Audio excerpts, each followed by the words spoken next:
Hey guys, this week we're talking about concentric contractions and corresponding adaptations. And just remember that each contraction comes with its own set of adaptations. Points we're going to be covering, we're going to talk about the description of the various muscular contractions. I'm going to summarize it. And then we're going to talk about the adaptations specifically from the concentric contraction and what those adaptations might yield for athletes.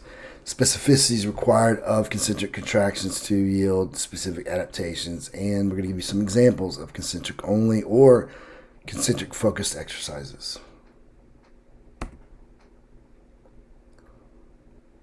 Muscular contractions. Concentric contractions is simply when the muscle is shortening.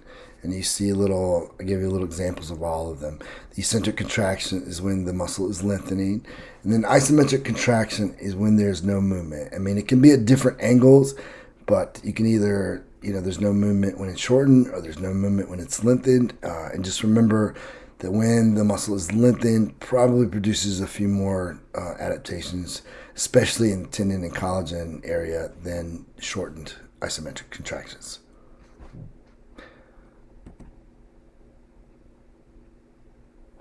All right, some of the adaptations you're going to get from concentric contractions would be increased rate of coding. That's the rate of the brain sending the signal down an alpha motor neuron to all of the muscle fibers it innervates. Concentric only contractions are associated with faster contractions than eccentric, just because on the eccentric you're normally controlling it, trying to keep it from getting you out of place, and then concentric you're just pushing it as fast as you can, as you should. So more on this in the previous episode's repetition velocity, so you can go check that out.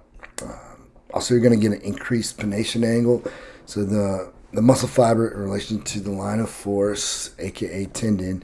So the concentric contraction ends with an increased angle. As you can see, I kind of got it shown over here. So when it's contracted, it increases that angle in relation to the line of force. And over time, you're just going to add more and more. See how when you have a pronate angle that you have definitely more muscle fibers in relation to that line of force. However, it's going to be a lot slower, so a lot shorter, much shorter muscle fibers have to contract to get the same distance as if they're in series like this. Then when they contract, they're not as strong because there's not as many of them, but they cover a larger distance, so they're going to be a bit faster.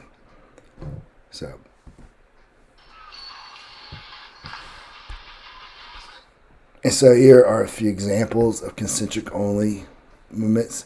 So you got the squat, bottoms up. You got the power clean, deadlift. The prowler push and the sled drags are purely concentric only.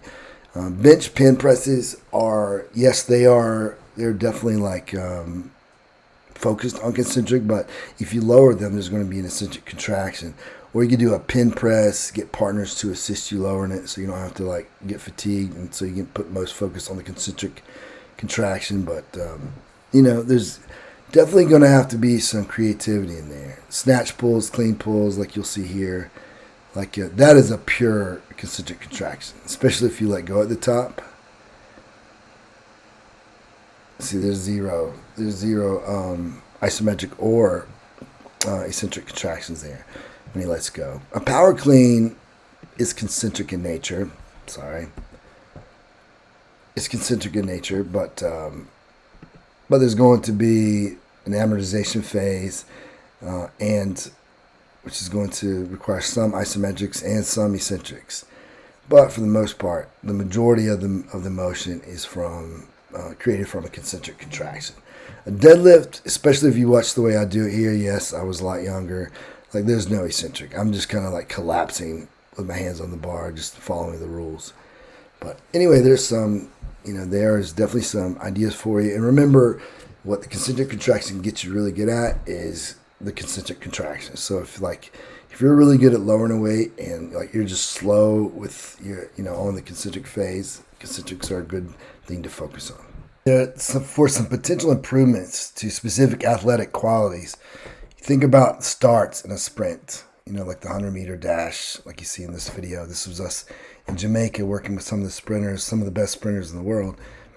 Wide receiver off the line, stealing a base in softball or baseball. Just think of something where you don't get, it's not, once you get running, you're relying on the stretch reflex, stretch shortening cycle. But in the start of something, it's majority is concentric contractions, like the start off the blocks for swimmers or wrestler coming out of the bottom position. So just think about, you can think about these in a very common sense way of like how a concentric contraction might help your specific athletic qualities get improved. You're guessing, GymAware Cloud looks at the concentric power, velocity, and force, so you can monitor those. You can also, you're going to hear me talk about compensatory acceleration almost every one of these series, because if you're not pushing as fast as you can, there's a lot of adaptations you're missing. You're not going to get maximum. You're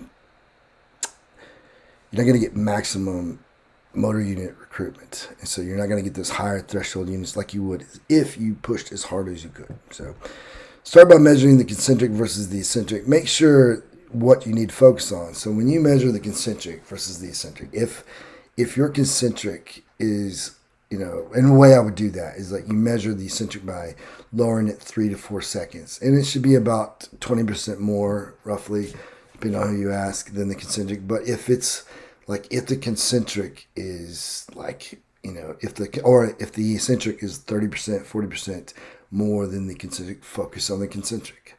Or if speed is a problem, focus on the concentric phase. So especially if you think about as an athlete, if you're a sprinter, there's no stretch reflex, and you have to start from that static contraction. Concentric contractions are a great thing. So anyway, once you know the science, you can use your creativity, and you can use it within a window of the science. As always, email me at travis@gymaware.com with any questions, concerns, or ideas that you'd like for me to report on. Thank you.